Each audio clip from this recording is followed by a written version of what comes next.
C'est mon premier voyage sans toi. Depuis toi. Je n'ai qu'un aller simple. Dehors, un ciel plombé, la pluie.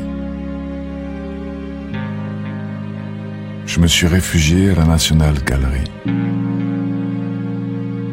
Salle 30. Passe devant moi, paresseusement, un groupe de jeunes lycéens, les cheveux encore trempés de pluie, avec leur conférencier. La voix douce du conférencier que personne n'écoute. Rugby Vénus, la Vénus au miroir. Le selfie de Vénus, dit une jeune fille. Tant de nudité gêne ses copains. Ils rient, se prennent en photo devant Vénus. C'est la beauté, dit le conférencier. C'est la beauté. Il s'adresse à moi. La seule chose qui est juste, c'est votre émotion, jeune homme. Le conférencier poursuit. En 1906, Miss Richardson, une suffragette, lacère la toile à coups de couteau. Je voulais détruire l'image de la plus belle femme, a-t-elle dit dans sa déposition. Voir le monde ne sera plus jamais pareil après ce peintre, jeune homme.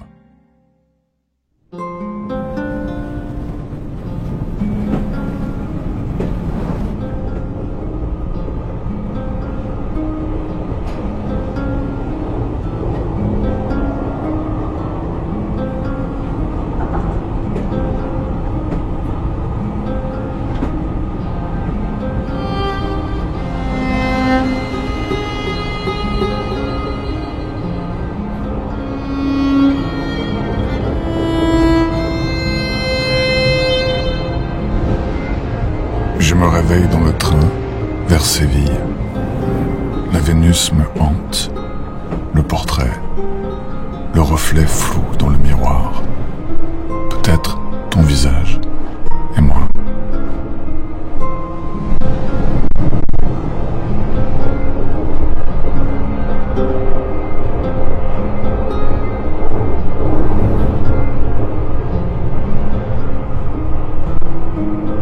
J'ai abandonné sur le quai du départ mon sac rempli de livres lus sur Velázquez.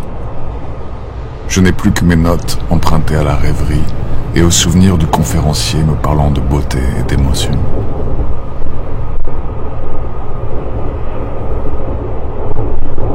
Dehors, le lever du jour sur l'Andalousie et sur la vie du peintre des peintres.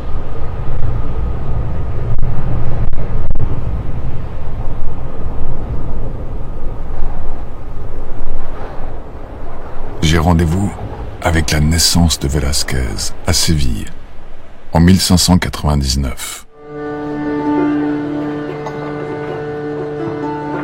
Ville dense, cosmopolite, la nouvelle Carthage, la nouvelle Babylone, qui vit selon les caprices du fleuve Guadalquivir et ses inondations.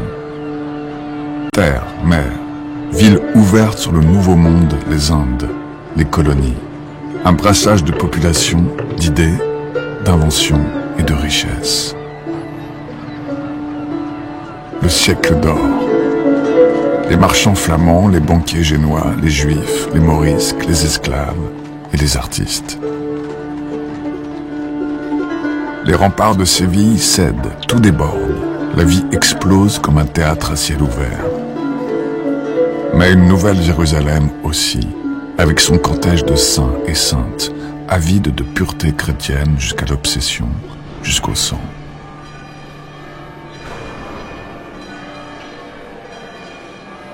L'Immaculée Conception. Velázquez l'a peint à l'âge de 17 ans. Il rêve lui aussi d'élévation, des sommets. Le naturel du visage de Marie, peut-être celui de sa future épouse, illumine la toile.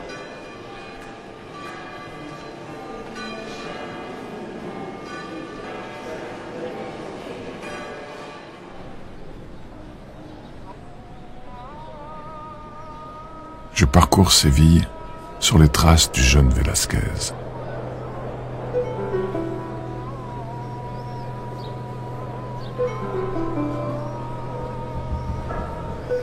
Les savants scrutent les étoiles du sommet de la Giralda et les artistes espagnols commencent aussi peu à peu à ouvrir les yeux sur le monde qui les entoure. Velázquez les ouvre plus grands encore. Les clochers et les tours, la lumière aveuglante, tout aussi aveuglante que la foi qui gouvernait la cité et dont le combat incessant avec la lumière condamnait les artistes à la seule ferveur religieuse.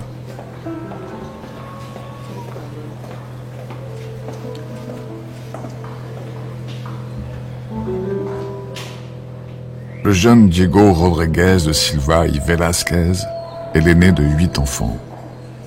Il est issu d'une bourgeoisie aisée, le père est notaire d'origine portugaise, et la mère issue d'une famille de la petite aristocratie sévillane. Sous ses doigts d'enfant, la pierre des rues, les murs, les ombres, les mosaïques de l'Alcazar sont les pigments de sa palette imaginaire.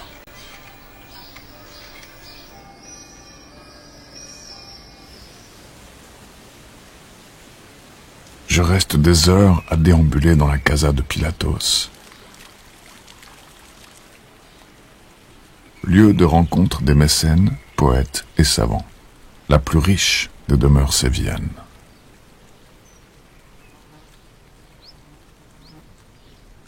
Sous le regard de son maître Pacheco, dès l'âge de 11 ans, l'élève a appris pendant 6 ans à tendre l'étoile, à broyer les couleurs, sans avoir le droit de toucher au pinceau.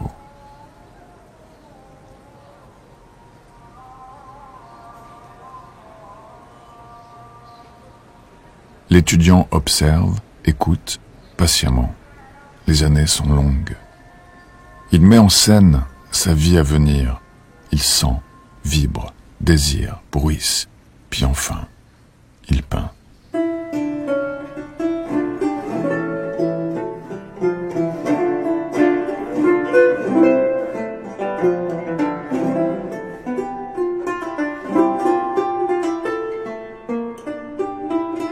La vieille faisant frire des œufs, 1618. Le jeune Velázquez délaisse l'image religieuse des maîtres espagnols pour des scènes de genre humble. C'est l'éruption du quotidien et de la vie dans les bodegones, les natures mortes espagnoles traditionnelles. Velázquez transcende le genre et la technique de ses pairs. Il mélange imitation de la nature et vie exubérante. Il ne cache pas son influence des maîtres flamands, il la revendique, il la sublime. Les mises en scène rêvées du jeune apprenti prennent vie dans de puissants clairs obscurs.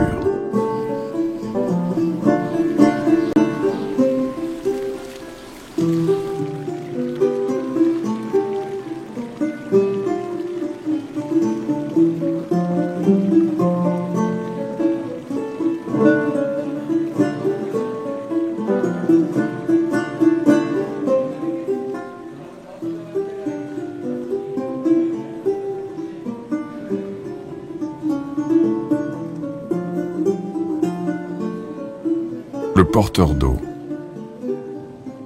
Il tire l'eau des fontaines et la livre aux maisons sévillanes.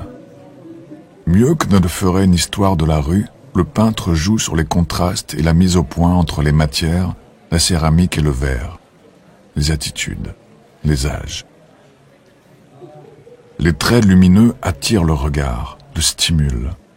La virtuosité éblouit, autant que la modestie des personnages émeut. Comme dans ses autres bodegones, la mise en scène est savante. La lumière donne vie aux personnages comme aux objets.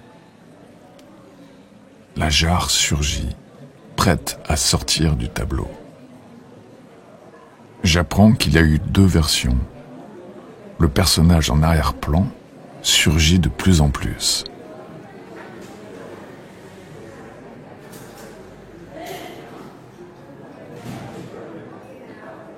Tableau dans le tableau, proche et lointain, narration, jeu d'ombre et de lumière. La représentation est vivante, déborde jusqu'à nous.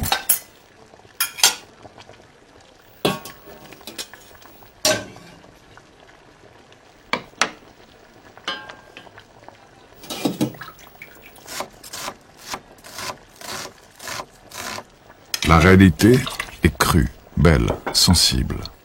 Le jeune peintre veut que l'on regarde ses toiles avec la même curiosité que les savants, les inventeurs et les découvreurs. La personnalité de chaque personnage qui se révèle dans les bodegones du jeune Velázquez intrigue et frappe les esprits.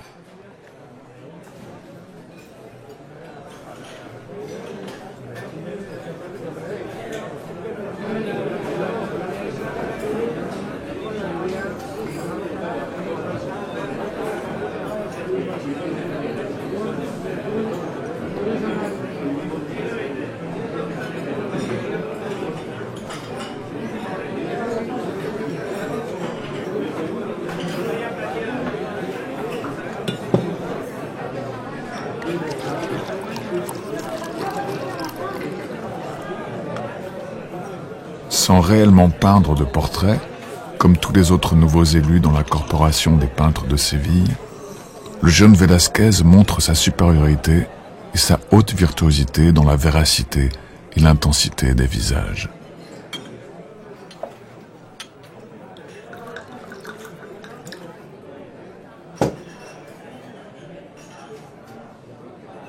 L'humilité magnifiée des tableaux profanes de Velázquez émeut et séduit les riches nobles de Séville. On le recommande et le vante en haut lieu. L'esprit de liberté de Velázquez souffle déjà jusqu'à la cour. Les premières frontières sont franchies.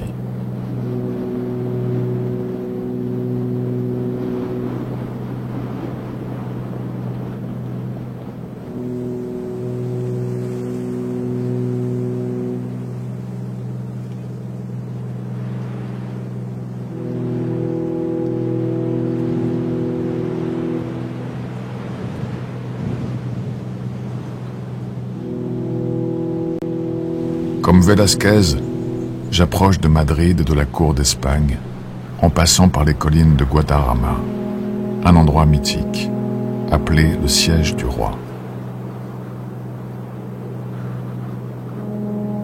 On raconte que c'était d'ici que le roi Philippe II venait pour contempler l'ampleur du royaume espagnol, qui s'étendait à perte de vue.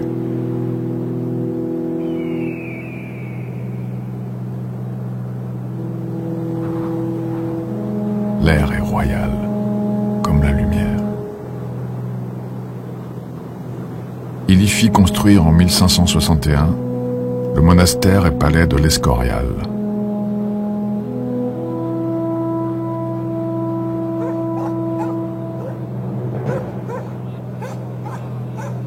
Temple terrestre et désormais tombeau royal, une masse monotone et sans fantaisie, abritant les chefs-d'œuvre que le tout nouveau roi Philippe IV acquiert en véritable mécène et protecteur des arts.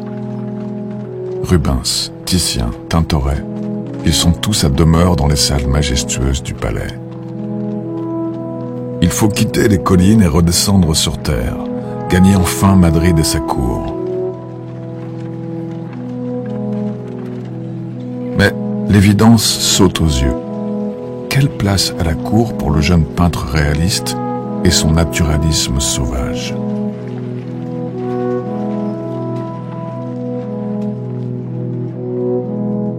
1622.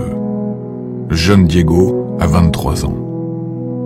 Sa main fouette la toile, ferme, confiante, tout à la grandeur du roi.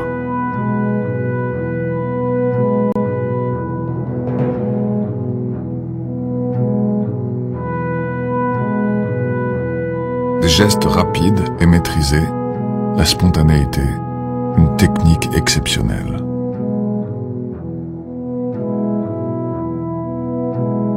Le peintre et le roi se révèlent à eux-mêmes dans tant de force brute. La vérité de ce tableau est dans la présence, dans le regard impassible d'un jeune roi de 16 ans qui ne l'est alors que par le titre.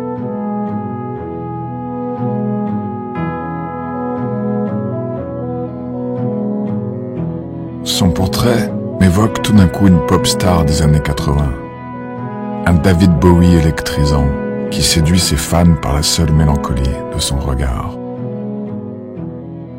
la justesse est jusque dans les traits disgracieux du jeune monarque, et la sensualité jusque dans les reflets des cheveux. Une fois le tableau fini, Philippe IV l'admire, sans un mot. Il nomme Velázquez peintre du roi.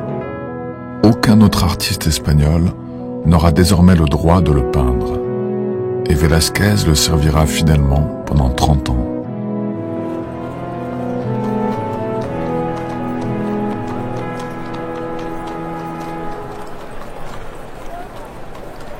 Je suis au milieu de la Plaza Mayor, j'essaie d'imaginer le jeune roi Philippe IV dans sa tout aussi jeune capitale espagnole.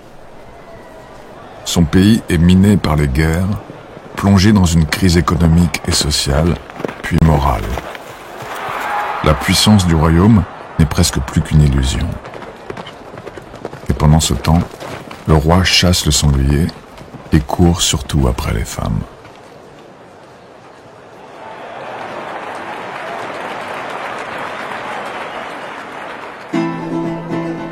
Pour suivre son ascension, il lui faut peindre le monde non tel qu'il est, mais tel qu'il devrait être. Il sait qu'il doit refuser les règles et les formes des dignes représentants de l'esprit national.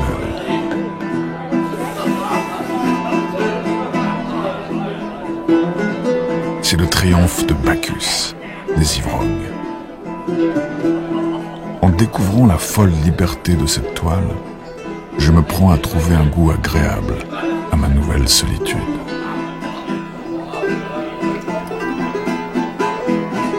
Mais ici, la vie emporte tout.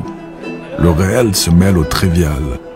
Les visages se tournent vers nous, nous invitent à leur débauche. C'est la comédie de la vie, où les courtisans du roi seraient les ivrognes. Le vin libère la parole, et Bacchus libère le peintre, le désinhibe. Velázquez peint un Bacchus aussi proche du peuple que le roi en est éloigné.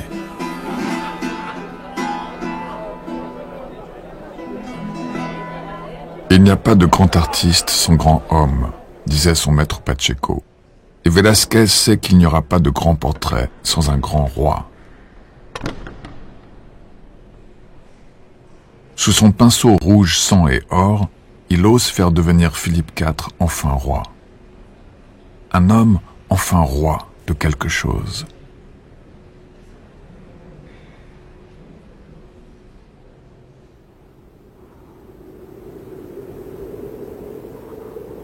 Velázquez mérite la confiance de son roi et obtient de partir 2 ans pour l'Italie, étudier, progresser. J'échappe à la douleur de la rupture amoureuse et je fuis plus avant en compagnie du peintre.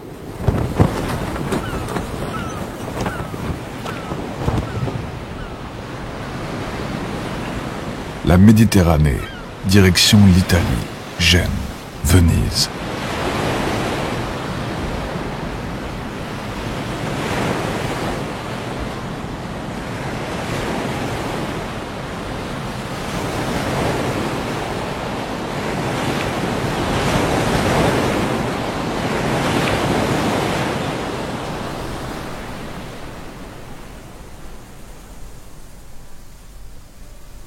« 1629.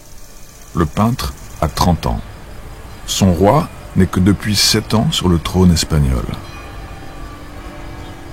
Mais voici l'Italie.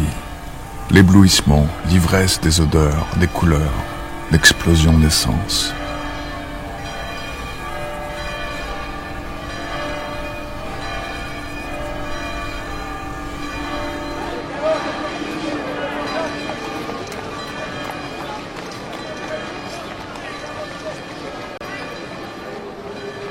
Monuments et collections des chambres vaticanes. Tous les lieux privilégiés lui sont ouverts au nom du roi et de Dieu.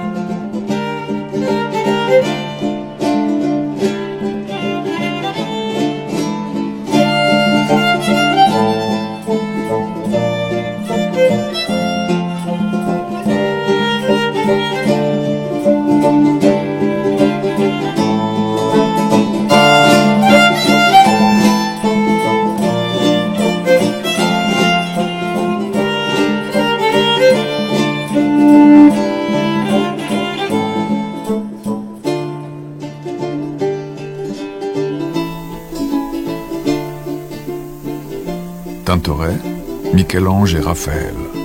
Journée de dessin et copie de fresques. C'est une nouvelle joie de peindre. Au diable l'argent et les commandes de portraits qui l'attendent en Espagne. Velázquez apprend à peindre suivant son désir, se frotte à nouveau à la mythologie comme une façon de se provoquer lui-même en duel.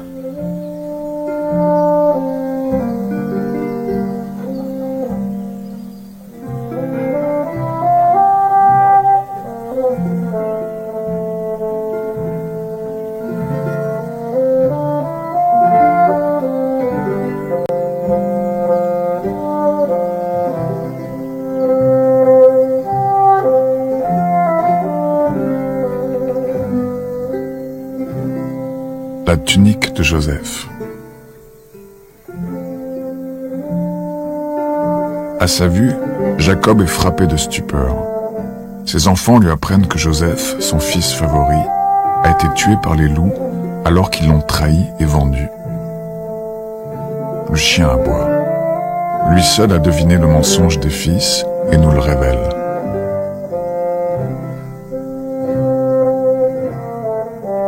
Les couleurs du Titien contaminent sa palette. L'adieu au clair-obscur, la lumière inonde la scène. L'orange, le jaune et le bleu explosent. Les corps se dénudent comme dans une fresque de Michel-Ange.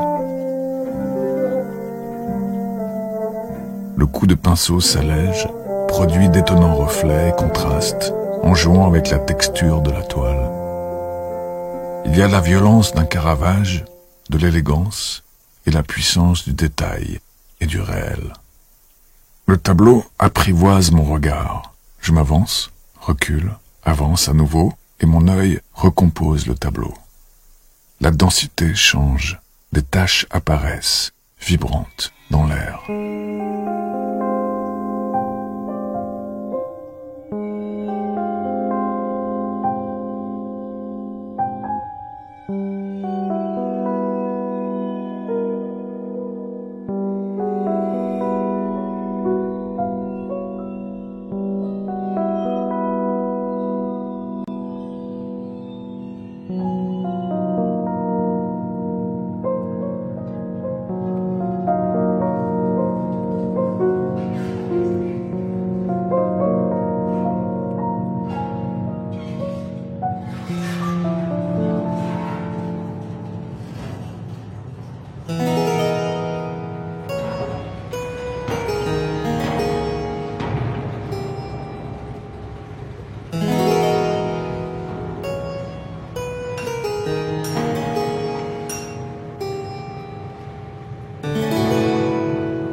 La forge de Vulcain, réaliste, minutieuse. Apollon, jeune premier un peu ridicule, lui apprend l'infidélité de sa femme Vénus avec Mars. Une comédie de mœurs chez les dieux. Le dieu trompé est en train de forger l'armure de son ennemi. L'esprit et la force, l'amour et la guerre, le trivial et le réel.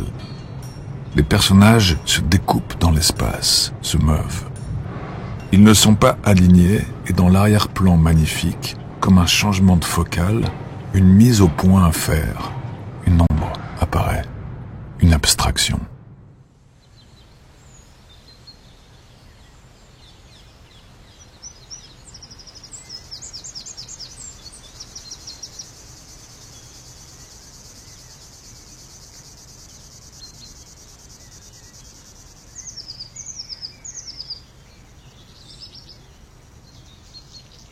Je suis pris de vertige, trop de couleurs et de sons. Mon petit syndrome de Stendhal, la chaleur de Rome. On manque de toi. L'insolation surtout. Je cherche la fraîcheur dans les jardins de la Villa Médicis.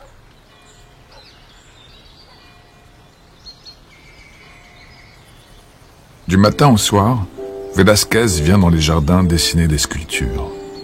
Son regard s'attarde sur les mouvements de l'air tout autour et il part à la conquête des paysages.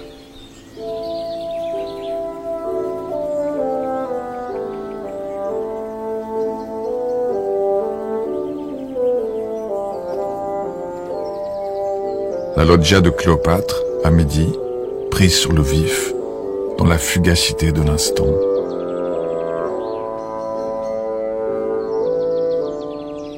Il n'imite pas, il ne copie pas, il transforme le paysage, le dresse à sa main. Tout est léger, économe, volatile.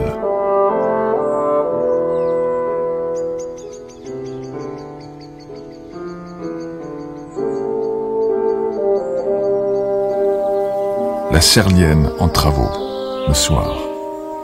Le geste est comme un point de non-retour.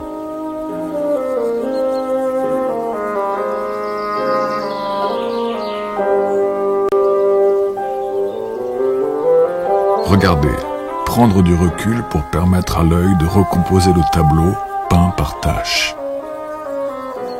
Illusion de vérité, peindre les choses et la vie comme on les sent. Des impressions, et le voici, maître des paysages. Dans les jardins de la Villa Médicis, le peintre a fait basculer la peinture vers la modernité. Il a commencé à dialoguer avec les artistes à venir, les peintres, mais aussi les photographes, les cinéastes et les philosophes. Mes yeux se perdent dans les taches de lumière des feuillages. Les paysages de Velázquez et ceux des impressionnistes se répondent. À partir de maintenant, tous les artistes qui interrogent leur temps vont dialoguer avec lui.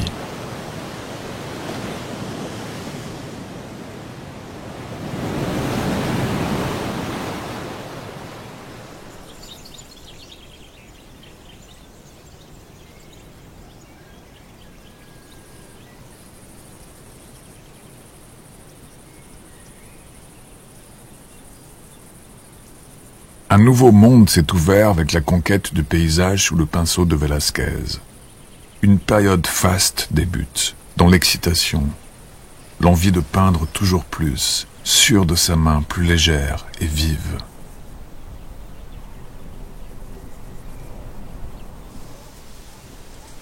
Entre les choses et les gens, entre les personnages et les plans, la représentation de la nature. Les 2 années magnifiques offertes par le roi en Italie touchent à leur fin. Et Velázquez rentre à la cour en 1631 avec un nouvel acteur majeur dans ses peintures. L'air. L'infini du ciel, les bleus, les gris des nuages. L'infini des possibles du ciel vélasquien.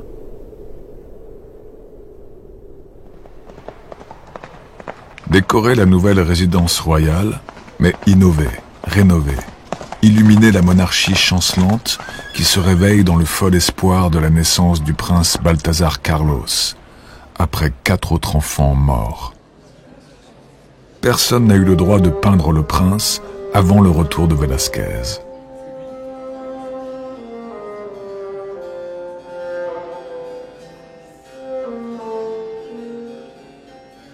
Le roi est impatient. Le jeune prince est celui de tous ses espoirs. Il sera chef de guerre et le digne défenseur de la religion catholique contre l'hérésie et les protestants. À côté du masque solennel du jeune prince, le nain, dans le mouvement de la vie, avec sa mélancolie. Le temps insouciant de l'enfance est déjà révolu. La haute école, la puissance, le dressage, l'enfant déjà roi. Je regarde amusé un enfant de 2 ans qui tient les rênes du monde. Mais ici, c'est de la haute école de la peinture qu'il s'agit, pas de dressage.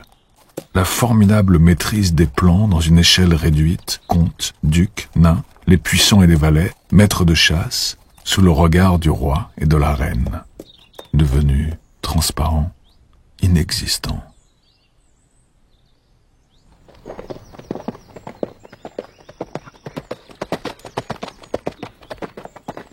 L'équitation est la discipline maîtresse de la guerre. Sous le pinceau survolté, le prince devient le chef de guerre que le roi n'aurait jamais su être.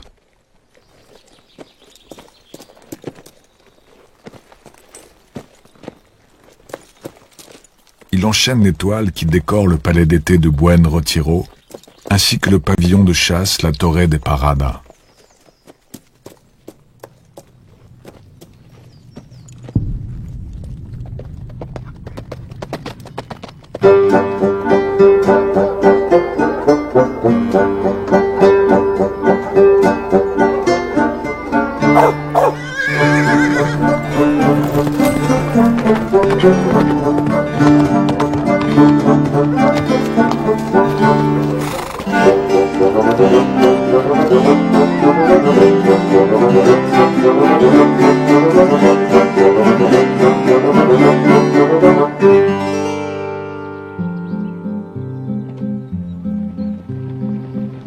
Mais le roi n'unifie pas le royaume, oublie les victoires et les défaites. Il préfère chasser le sanglier, sa seule victime ennemie. Sur la vaste toile de la Tela Real, le royaume n'est plus qu'un terrain de chasse, où les frontières sont un enclos en toile, où l'on rabat l'ennemi sous un ciel gris vélasquien. Le peuple et la cour sont conviés au spectacle d'un empire devenu invisible, dans le grand vide au milieu de la toile. Philippe IV, figurant quelconque, achève la bête d'un coup de lance royal. Les carrosses passent, les courtisans s'ennuient et bavardent, on boit et on fait la sieste. L'empire s'endort.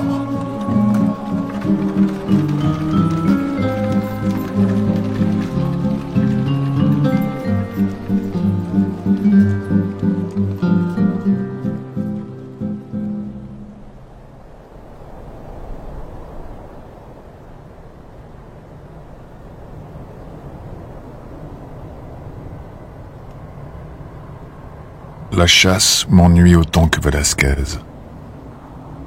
Je lui préfère les batailles anciennes.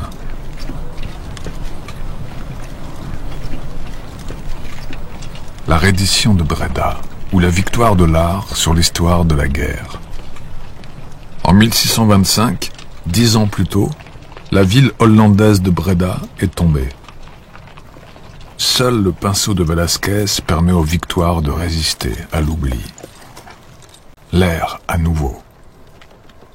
Breda est légère, visuellement fluide comme l'air. Elle se lie plus qu'elle ne se regarde, avec un souffle de paix plus qu'un air de triomphe. Et les destins violents ou glorieux dans chaque visage. Justin de Nassau remet les clés de la ville au commandant de l'armée espagnole, Spinola. Ce qui compte plus que la victoire, c'est le geste élégant, empêchant le vaincu de s'agenouiller. La paix semble la seule victoire possible.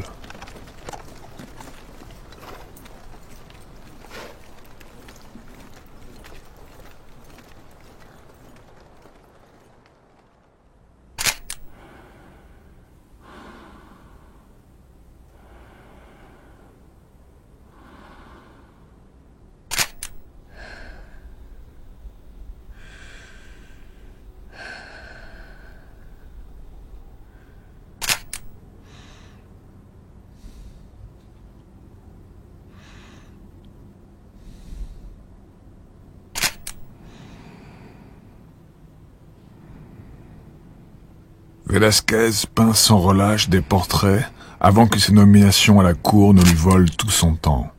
Femmes, dames, filles, hommes, bouffons et nains. Au milieu des détails apparaissent des traces d'inachevé, des expressions intenses de liberté et de marginalité, physique et sociale, d'un seul jet, comme à la prima. le geste rapide, maîtrisé, la spontanéité, la recherche d'une intense impression visuelle.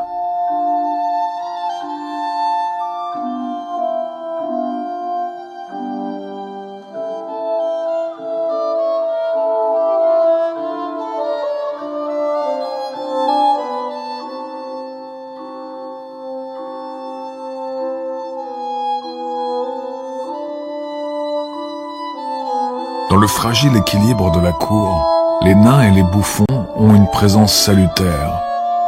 Ils insufflent la vie comme Velázquez le fait dans ses peintures.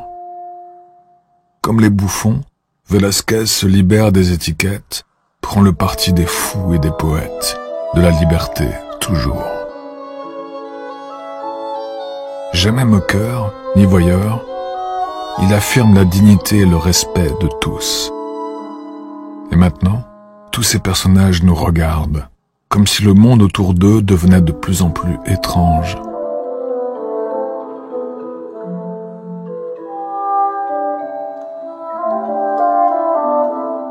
C'est nous et nos infirmités que le nain regarde avec intensité. Les spécialistes se perdent, n'arrivent plus à dater l'étoile. Les signes se brouillent à mesure que l'abstraction gagne les œuvres du peintre.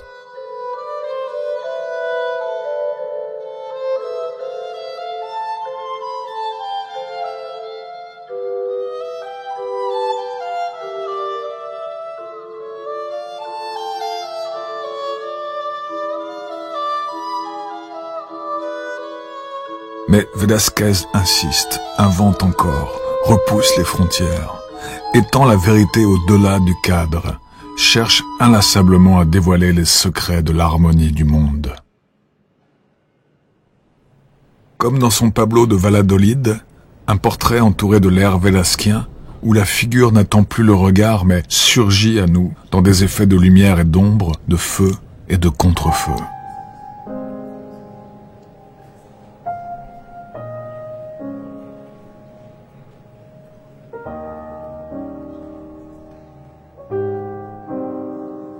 La période faste s'épuise, comme l'enthousiasme. La lassitude peut-être, ou la vieillesse du peintre et du roi, ou la mienne. Les guerriers sont fatigués, ils déposent les armes et les pinceaux. Les rêves de noblesse sont-ils définitivement abandonnés? Et la gloire?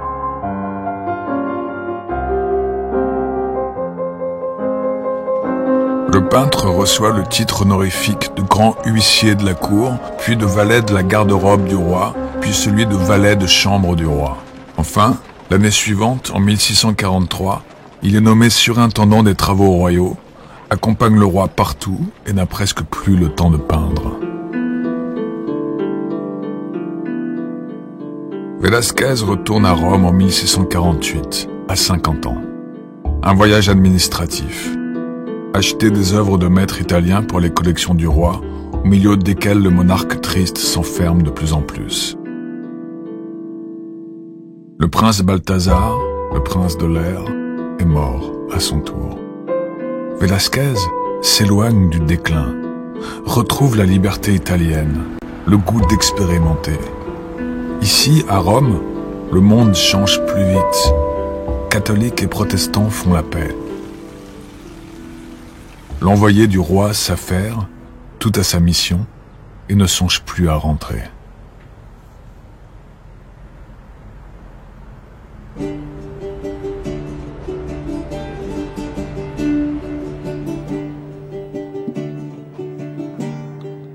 Il libère d'abord son esclave mort, Juan de Parera, et lui permet de devenir peintre à son tour. Palomino dira de ce portrait « Tout le reste ressemble à de la peinture, mais celle-ci ressemble à la vérité. » Exposée au Panthéon, elle recueille les louanges et lui vaut d'être admis à l'Académie de Rome, puis de gagner la faveur du public. Le geste de Velázquez envers son esclave est comme un élan pris sur la liberté de peindre le pape. L'occasion de se hisser au niveau des plus grands, Un honneur immense pour un peintre étranger que même Rubens n'a jamais eu. Et peut-être l'ultime chance d'accéder à la noblesse à son retour à Madrid. Rouge, blanc et or, rouge encore qui explose à l'œil, et tous ces détails et traits vifs et précis pour accentuer la véracité et l'intensité du regard. Sentiments mêlés à la vue de ce tableau à Rome, la gorge nouée. Troppo vero, trop vrai, dit le pape devant son portrait. Le plus remarquable portrait jamais peint, diront Taine ou Francis Bacon, bien longtemps après. Et le billet tenu dans la main relâchée, la signature du peintre, le sauf-conduit du pape, afin d'accéder à la noblesse. Le roi réclame déjà son retour, alors que tout le monde à Rome veut être peint par Velázquez. Le peintre s'attarde à son autre vie, à un autre amour. Il a un fils. La mère reste inconnue. Son prénom serait Flaminia, peintre elle-même, l'une des rares femmes peintres à l'époque. Modèle, disent d'autres, ou les deux à la fois, disent d'autres encore. Elle est la Vénus au miroir, le troisième grand tableau de Rome. Velázquez peint son amour, son fils bâtard.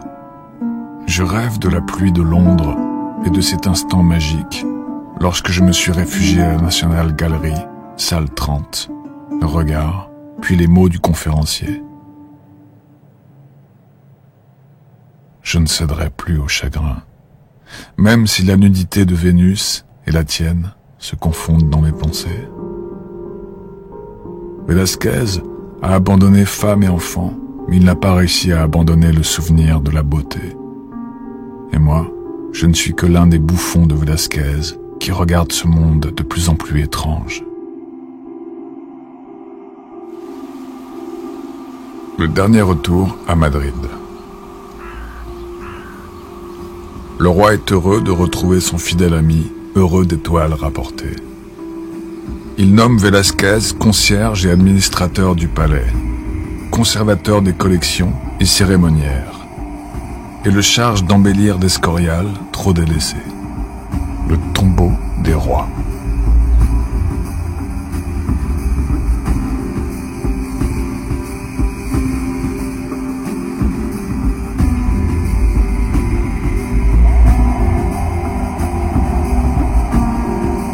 ¿En qué piensas tú, muerto, Cristo mío? Es hermosa la luna solitaria, porque ese velo de cerrada noche de tu agonía, cual la abundosa cabellera negra del Nazareno, blanca luna como miras dentro de ti, donde está el reino del sol de vida, del que nunca muere.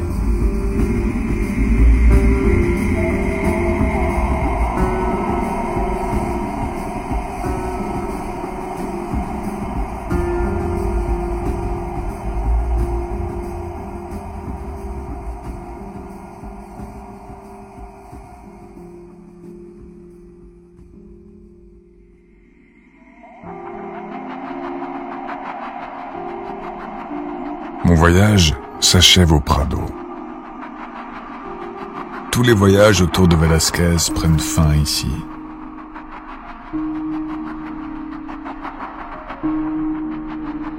« 1656, les Ménines.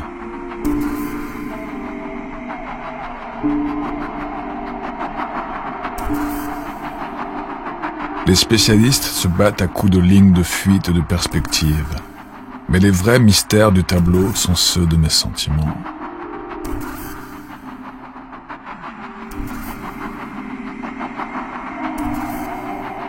Mon regard, le vôtre probablement, converge d'abord vers l'infante, vers son visage, où je lis une sorte de tristesse amusée. Peut-être parce que je suis aujourd'hui, des siècles plus tard, un témoin savant, fatigué de tant de versions, explications et théories.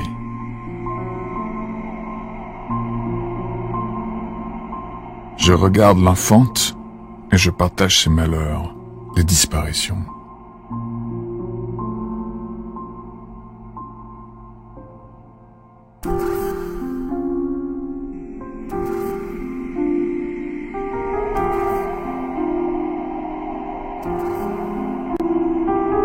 fente éclaire le tableau, et elle bruisse comme l'air et la nature dans les toiles de Velázquez qui m'émerveillent davantage à chaque vision. Palomino prétendait que l'image dans le miroir ne provient pas du modèle vivant, le couple royal, mais n'est que le reflet du tableau que Velázquez est en train de peindre. Et mon regard est ensuite irrésistiblement attiré par cette étrange ouverture lumineuse, tout au fond. À l'épreuve du temps qui a passé, j'y vois l'infini, Dieu pour certains, le point de fuite de toutes les autres perspectives.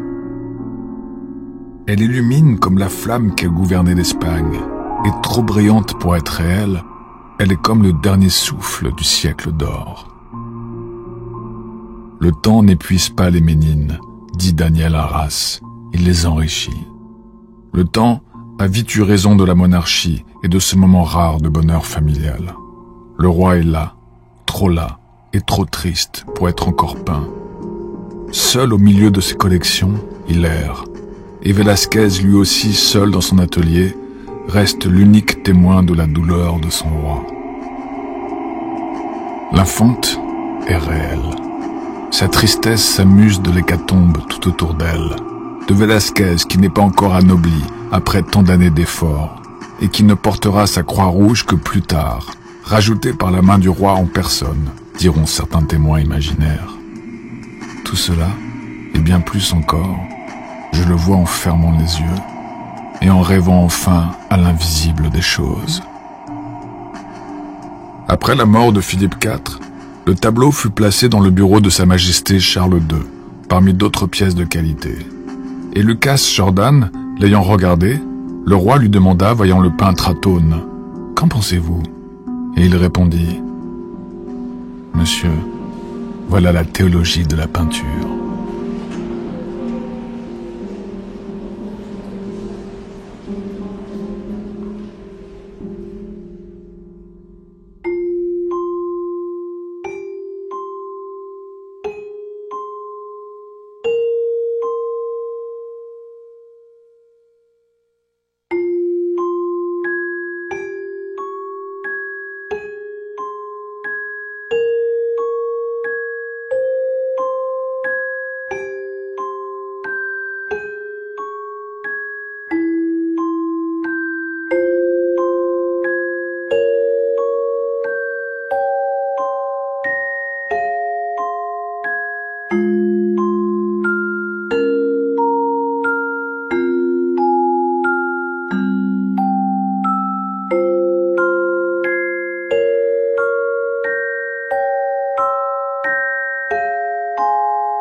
Velázquez est le peintre des soirs, de l'étendue et du silence.